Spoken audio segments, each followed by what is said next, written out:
Hello साथियों, स्वागत है भाई आप सबका आपके अपने channel RK to motive YouTube channel पर। साथियों, आज है 24 अगस्त जिसमें DFCCIL का एग्जाम का फर्स्ट शिफ्ट कंडक्ट हो चुका है। इसमें हम देखने वाले हैं कितने जीके और जीएस के क्वेश्चन आए हैं।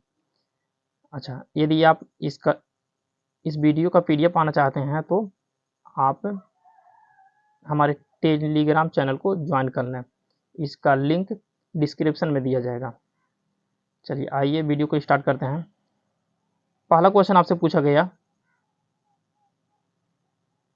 किस संस्थान ने साइबर सुरक्षा कौशल कार्यक्रम की शुरुआत की? तो इसका राइट आंसर है आईआईटी कानपुर ने इसकी शुरुआत की है। एक्स्ट्रा फैक्ट के रूप में देखेंगे, भारत सरकार के विज्ञान एवं प्रौद्योगिकी विभाग के सहयोग से आईआईटी कानपुर का साइबर सुरक्षा प्रौद्योगिकी इनोवेशन हब स्थापित किया गया।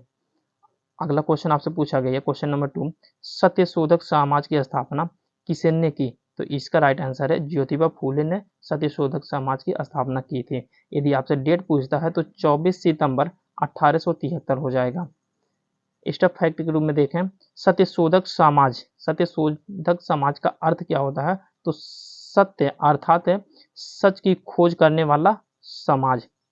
इसकी स्थापना 24 सितंबर 1873 को किया गया ज्योतिबा फूले द्वारा। और इसका उद्देश्य के बारे में बात करें तो इसका उद्देश्य शूद्र एवं अस्पृश्य जाति के लोगों को विमुक्त करना था। नेक्स्ट क्वेश्चन आपसे पूछा गया, क्वेश्चन नंबर 3,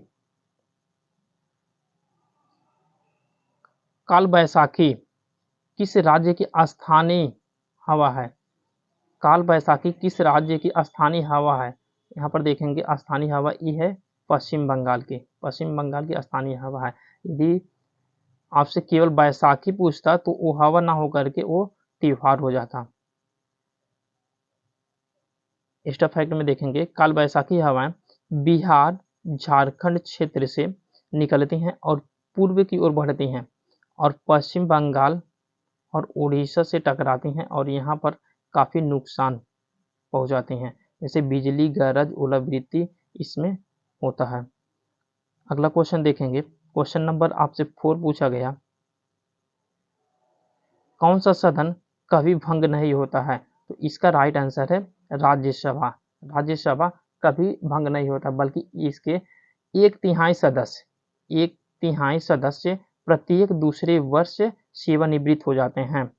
यहाँ देखेंगे लिखा गया है सरल। सरल एक ट्रिक है याद करने का। स से संसद होता है जिसका संविधान में अनुच्छेद 79 में जिक्र किया गया है। र से होता है राज्यसभा। राज्यसभा का अनुच्छेद 80 है और ल से होता है लोकसभा। लोकसभा का जिक्र अनुच्छेद 81 में किया गया है। नेक्स्ट क्वेश्चन, अगला क्वेश्चन आपसे पूछा गया, राष्ट्रपति अपना त्यागपत्र किसे देता है? तो इसका राइट आंसर है राष्ट्रपति अपना त्यागपत्र उपराष्ट्रपति को देता है। स्टफ फैक्ट में देखेंगे, भारतीय संविधान के अनुच्छेद 56 के फर्स्ट के अनुसार राष्ट्रपति अपना त्यागपत्र उपराष्ट्रपति को सौंपेगा। और देखें तो लोकसभा अध्यक्ष अपना त्यागपत्र लोकसभा उपाध्यक्ष को देगा और प्रधानमंत्री अपना त्यागपत्र राष्ट्रपति को देता है तथा भारत के मुख्य न्यायाधीश अपना त्यागपत्र राष्ट्रपति को सौंपते हैं। अगला क्वेश्चन आपसे पूछा गया,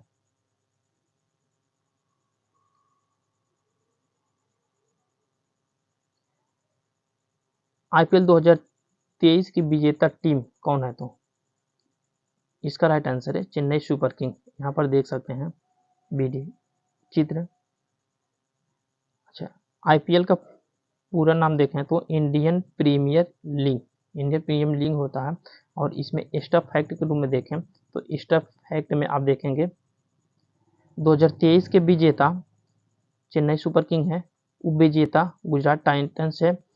संस्करण के बारे में बात करें तो ये 16वां संस्करण था। कुल मैच 74 हुए थे। 10 टीमों ने भाग लिया था। टाइटल स्पॉन्सर तो टाटा ने लिया था। सर्वाधिक रन शुभमन गिल ने मारे थे जिसके लिए उन्हें ऑरेंज कैप दिया गया था। ऑरेंज कैप ध्यान देंगे ऑरेंज कैप, और जबकि सर्वाधिक विकेट मोहम्मद शमी ने लिया था और इसके लिए इन्हें पर्पल कैप दिया गया था। और ये दोनों खिलाड़ी गुजरात टाइटंस के ही हैं। आगे देखते हैं और कुछ फैक्ट इसमें देखेंगे। Man of the match, final में man of the match Chennai के ओपनर डेविड कानवे को दिया गया। Catch of the match Mahendra Singh Dhoni को दिया गया। Most valuable asset of the match Sai Sudharsan को दिया गया। Game changer of the match Sai Sudharsan को दिया गया। और electric striker of the match Ajinkya Rahane को दिया गया।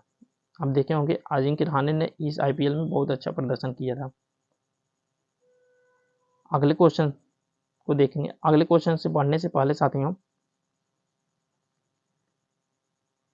चैनल पर 1K सब्सक्राइबर होने वाले हैं, कृपया चैनल को सब्सक्राइब कर इससे 1K जल्दी पहुंचाएं ताकि हमारा हौसला बढ़े और ऐसे वीडियो और हम बना सकें। अगला क्वेश्चन आपसे पूछा गया, दुर्गा पूजा किस राज्य का प्रमुख त्योहार है? तो लगभग सभी को पता होगा, इसका राइट आंसर है पश्चिम बंगाल। पश्चिम बंगाल के साथ इसके आसपास के राज्यों में भी बनाया जाता है, लेकिन मुख्यतः यह पश्चिम बंगाल का त्योहार है। अगला क्वेश्चन आपसे पूछा गया, क्वेश्चन नंबर 8, ऑपरेशन आहट किसने लॉन्च किया? तो इसका राइट आंसर है आरपीएफ, रेलवे प्रोटेक्शन फोर्स ने ऑपरेशन आहट की शुरुआत की। और बिल्कुल इसी से संबंधित एक आता है ऑपरेशन राहत। और आहट में आपको कंफ्यूजन नहीं होना है। आहट कहेगा तो आरपीएफ ने शुरू किया है, जबकि राहत कहेगा तो राहत के लिए भारतीय वायुसेना ने शुरू किया था। ये 2013 में शुरू किया गया था, जब उत्तराखंड और हिमाचल प्रदेश में भारी वर्षा के कारण आपदा आया था, वहां पर भारतीय वायुसेना ने इस ऑपरेशन को चलाया था। यहाँ पर टोटल 45 हेलीकॉप्टर तैनात किए गए थे। नेक्स्ट क्वेश्चन, अगला क्वेश्चन देखेंगे। अगला क्वेश्चन आपसे पूछा गया, भारत में मौद्रिक नीति कौन तय करता है? तो इसका राइट आंसर है मौद्रिक नीति को आरबीआई तय करता है। आरबीआई द्वारा मौद्रिक नीति तय की जाती है। आरबीआई के बारे में देखें तो आरबीआई की स्थापना अधिनियम 1934 के तहत 1 अप्रैल 1935 को किया गया। और आरबीआई भारतीय रिजर्व बैंक का केंद्रीय कार्यालय प्रारंभ में तो कलकत्ता में था, लेकिन इसे 1937 यानी 35 के 2 साल बाद यानी कि 37 में इसे बम्बई स्थानांतरित कर दिया गया। मौद्रिक नीति क्या होता है? तो मौद्रिक नीति के बारे में समझेंगे। मौद्रिक नीति एक ऐसी नीति होती है जिसे के माध्यम से किसी देश का मौद्रिक प्राधिकरण, खासकर उस देश का सेंट्रल बैंक, उस देश की अर्थव्यवस्था के अंदर ब्याज की दरों को नियंत्रण के माध्यम से मुद्रा की पूर्ति को नियमित और नियंत्रित करता है, ताकि वस्तुओं के दामों में बढ़ोतरी से बचा जा सके और अर्थव्यवस्था के विकास की तरफ अग्रसर हो सके। उम्मीद करते हैं चीजें समझ में आई होंगी। अगला क्वेश्चन आपसे पूछा गया, क्वेश्चन नंबर 10 आपसे पूछा गया, निम्न में से कौन उदारवादी नेता हैं? तो ऑप्शन में गोपाल कृष्ण गोखले दिया गया था, जो बिल्कुल राइट आंसर है। अब जानते हैं कांग्रेस का 1907 का अधिवेशन, 1907 का सूरत अधिवेशन, जिसमें कांग्रेस 2 भागों में डिवाइड हो गया। पहला जो था नरम दल और दूसरा गरम दल, जिसे नरम दल को उदारवादी कहा गया और गरम दल को उग्रवादी कहा गया। तो इसमें देखेंगे उदारवादी मतलब नरम दल के नेताओं के बारे में देखेंगे तो कुछ प्रमुख नेता हैं, जैसे दादा भाई नौरोजी, महादेव गोविंदराव नाडे, फिरोज शाह मेहता, सुरेंद्र नाथ बनर्जी, दिनसा वाचा, व्योमेश चंद्र बनर्जी, गोपाल कृष्ण गोखले और मदन मोहन मालवीय आदि थे। नेक्स्ट क्वेश्चन आपसे पूछा गया, गंगा नदी का उद्गम कहाँ से होता है? तो इसका राइट आंसर देखेंगे आप, गंगा नदी गंगा नदी की प्रधान शाखा भागीरथी है। भागीरथी से ही मिल करके गंगा नदी बनी है, जो गढ़वाल उत्तराखंड सॉरी हिमाचल प्रदेश गढ़वाल में हिमालय के गौमुख स्थान पर गंगोत्री हिमनद नद या फिर ग्लेशियर से निकलती है। मतलब गंगा नदी आपके गंगोत्री से निकलती है। कहाँ से निकलती है? गंगोत्री से निकलती है। ऑप्शन के अनुसार देखेंगे इसे, और गढ़वाल उत्तराखंड में स्थित है। अगला क्वेश्चन देखेंगे, वर्तमान में रेल मंत्री कौन है? तो बिल्कुल इजी क्वेश्चन, अश्विनी वैष्णव हैं। किस नंबर के ये रेलवे मंत्री हैं? तो आप कमेंट करके इसे बताएंगे कि अश्विनी वैष्णव किस नंबर के हैं। अगला क्वेश्चन आपसे पूछा गया, ईस्ट कॉरिडोर लेंथ मतलब पूर्व समर्पित माल गलियारा का लेंथ लंबाई आपसे पूछा गया था। तो इसका राइट आंसर है 1861 किलोमीटर। अगला क्वेश्चन आपसे पूछा गया, DFCCIEL का मुख्यालय कहाँ है? तो इसका राइट आंसर है, इसका मुख्यालय दिल्ली में स्थित है। अगला क्वेश्चन आपसे पूछा गया,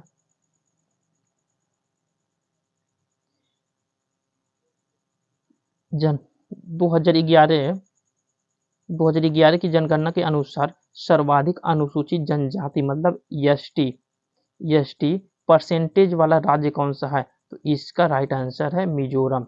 मिजोरम में सर्वाधिक परसेंटेज में जनजाति हैं। वहीं ये है राज्य की बात कर रहा है। वहीं आपसे केंद्र शासित प्रदेश के बारे में बात करें तो सर्वाधिक EST लक्षद्वीप में हो जाएंगे। मिजोरम में 91.7% और लक्षद्वीप में देखेंगे तो 94.8% है। अगला क्वेश्चन देखेंगे, अगला क्वेश्चन आपसे पूछा गया, आवर्त सारणी में कुल कितने ब्लॉक होते हैं? तो इसका राइट आंसर है 4, S, P, D और F, यही चारों ब्लॉक होते हैं। कल के एग्जाम में आपको पूछा गया किसी शिफ्ट में कि तत्व 29 परमाणु क्रमांक 29 वाला तत्व किस ब्लॉक में आएगा? तो इसका हमने जिक्र किया है पहले के वीडियो में। अगला क्वेश्चन देखेंगे, अगला क्वेश्चन आपसे पूछा गया, पित्तरस का स्राव कहाँ से होता है? तो इसका राइट आंसर है लीवर यानी कि यकृत से होता है। इस क्वेश्चन को थोड़ा ध्यान से समझेंगे भाई। कहा था कि ना पित्त रस का स्राव कहाँ से होता है? जब स्राव मतलब बहाव वहां से कहेगा तो यकृत बताएंगे। और यदि स्टोर कहाँ वो स्टोर करता है, कहाँ स्टोर होता है, तो आप पित्ताशय बताएंगे। निकलता यकृत से है, स्टोर पित्ताशय में होता है। कई लोग इसमें कंफ्यूज होते हैं। अगला क्वेश्चन आपसे पूछा गया,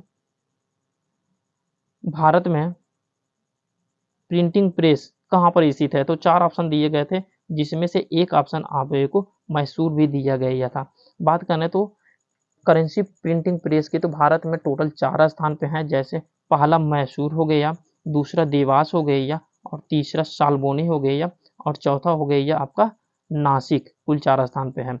ये हुए करेंसी प्रिंटिंग प्रेस। और वहीं बात करें हम कि टकसाल सिक्के जहाँ बनते हैं, सिक्के ढालने वाले स्थान को टकसाल कहा जाता है। और इसकी संख्या भी भारत में 4 ही है। इसकी संख्या भी भारत में 4 ही है। देखेंगे पहला जो है नोएडा, दूसरा मुंबई, तीसरा हैदराबाद और कोलकाता। इसमें देखेंगे कोलकाता जो है सबसे पुराना है, सबसे पुराना है। और जबकि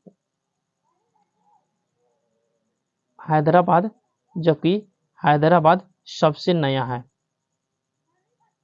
आप यदि सिक्कों को लेंगे तो उसके सिक्के पर छोटा सा चिन्ह छपा होता है यहाँ पर नीचे के साइड में। तो वहाँ पर आप देख सकते हैं, यदि यहाँ पर एक डॉट है तो वह नोएडा का सिक्का है। ऐसा कुछ डॉट है तो वह नोएडा का है।